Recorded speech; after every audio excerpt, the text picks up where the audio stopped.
माननीय श्रीमती लक्ष्मी शर्मा जी इसी मंच पर विराजित है। हमारे सेंधवा क्षेत्र की जनपद अध्यक्ष आदरणीय श्रीमती लता जी मंच पर विराजित। आदरणीय विकास भाई आर्य जिन्होंने आत्मनिर्भर भारत और जीएसटी जैसे विषयों पर इस गोष्ठी का आयोजन करने का काम किया। आदरणीय श्री छोटू भाई चौधरी जी, आदरणीय सूत्रधार जी सुनील भाई अग्रवाल जी, हमारे मंडल अध्यक्ष एक कहाँ गए तीनों चारों मंडल अध्यक्ष, और हमारे सामने बैठे हुए सभी सम्माननीय कार्यकर्ता भाइयों और बहनों, और विशेषकर हम सबके सम्माननीय व्यापारी भाइयों। सुशील भाई चोमू वाले ने तो बहुत अच्छे तरीके से इसको रखने का प्रयास किया, पर हमको लगता है कि भारतीय जनता पार्टी बार बार इस प्रकार के सम्मेलन और सभाएं क्यों करती है। लगता है कि नहीं लगता? हमें सब तो पता है, मोदी जी ने जीएसटी लागू कर दिया, जीएसटी में सुधार कर दिया, स्वदेशी का नारा, यहां बनी हुई सामग्री खरीदना, सरकार की योजनाएं, तमाम बातें हम लोग करते करते यहां तक पहुंच गए हैं। तो फिर बार बार सम्मेलन क्यों? बार बार बुला के त्योहारों में हम लोगों को मीटिंग में जाना पड़ता है।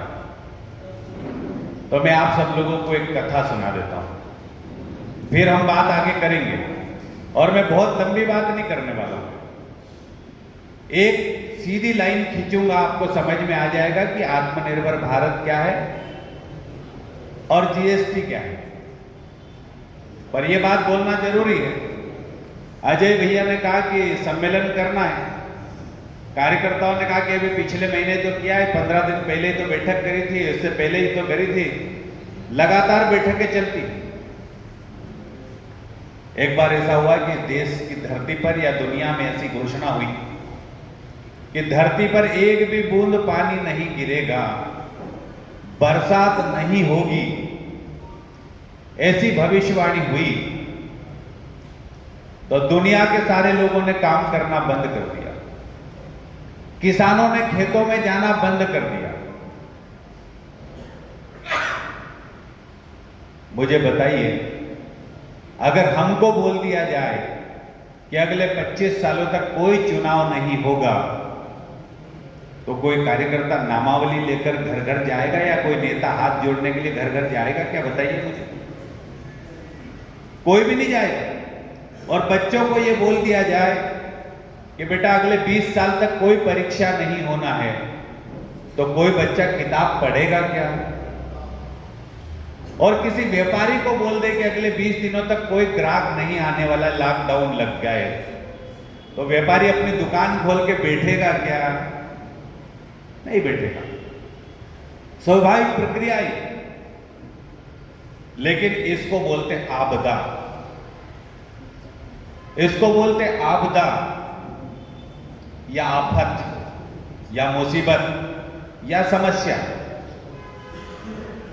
एक बार इस धरती पर ऐसी भविष्यवाणी हुई, उसके बावजूद भी गंगाराम नाम का एक व्यक्ति था जो रोज सुबह 5 बजे उठता था, अपने बैलों को चारा डालता था, बैलगाड़ी धुराता था, हल बखर और त्रिफण बैलगाड़ी पे रखता था और खेत के लिए निकल जाता था।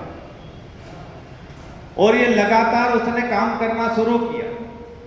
1 दिन, 2 दिन, 1 महीना, 2 महीने, 1 साल, 2 साल, 3 साल तक उसने अपने कामों को अनवरत जारी रखा। लोगों ने बोला, हम जैसे समझदार भाइयों ने बोला कि गंगाराम पागल हो गया, आकाशवाणी सुन के इसका दिमाग खराब हो गया। जब पता है धरती पे एक भी बूंद पानी नहीं गिरने वाला है, फिर भी ये रोज सुबह सुबह उठ के खेतों में जाता क्यों? समझदार लोगों ने उसकी हंसी उड़ाई। समझदार लोगों ने उसको मजाक में लिया। गंगाराम ने खेत में जाना निरंतर जारी रखा। एक दिन गंगाराम के खेत के ऊपर से बादल का एक टुकड़ा गुजरता है। गंगाराम को देखता है और गंगाराम को देखने के बाद बादल का टुकड़ा रुक जाता है। गंगाराम से पूछता है, क्यों रे गंगाराम भाई, तेरे को मालूम नहीं है क्या 15 सालों तक मैं धरती पर एक भी बूंद पानी नहीं गिराने वाला हूं, बरसने वाला नहीं हूं, फिर भी तू रोज खेत में आके काम करता, बता तो सही। गंगाराम ने आसमान तरफ देखकर जो जवाब दिया वो हम सब के लिए प्रेरित कर देने वाला है, हम सबको जगा देने वाला है, हम सबको काम करने के लिए आगे बढ़ा देने वाला है जवाब। गंगाराम ने कहा कि हे बादल भाई, तुझे बरसना हो तो बरस, नी बरसना हो तो मत बरस, तेरे बरसने नी बरसने से मुझे कोई फर्क नहीं पड़ता। मैं गंगाराम हूं, रोज अपने खेतों में आऊंगा, बेलों को चारा डालूंगा, बेलों को खेत में लाऊंगा, मैं अपना काम करूंगा। मैं तो खेत में इसलिए आता कहीं मेरे बेल उजाड़े नहीं सीख जाए। मैं तो खेत में इसलिए आता कहीं मेरे बेल खेत में चलना नहीं भूल जाए, कहीं मैं रस्सी को खींचना नहीं भूल जाऊं, कहीं 14-15 सालों में मेरा शरीर खराब नहीं हो जाए, कहीं मैं अपनी खेती बाड़ी की बोनी करना नहीं भूल जाऊं, कहीं मैं बखर या हल चलाना नहीं भूल जाऊं। इसलिए मैं अपने अभ्यास को निरंतर जारी रखने के लिए आता हूं और मेरा अभ्यास मेरे लिए जरूरी है, तेरे लिए जरूरी हो या नहीं हो मुझे इससे कोई फर्क नहीं पड़ता है। और ये अभ्यास मैं निरंतर जारी रखूंगा, ये अभ्यास मैं निरंतर जारी रखूंगा। एक गंगाराम बोलता है। बादल के टुकड़े ने ये बात सुनी, थोड़ा सा आगे बढ़ा, अगले गांव पे पहुंचा। वहां जाकर उसने अपने जेब से मोबाइल निकाला। यहां बहुत सारे लोग मोबाइल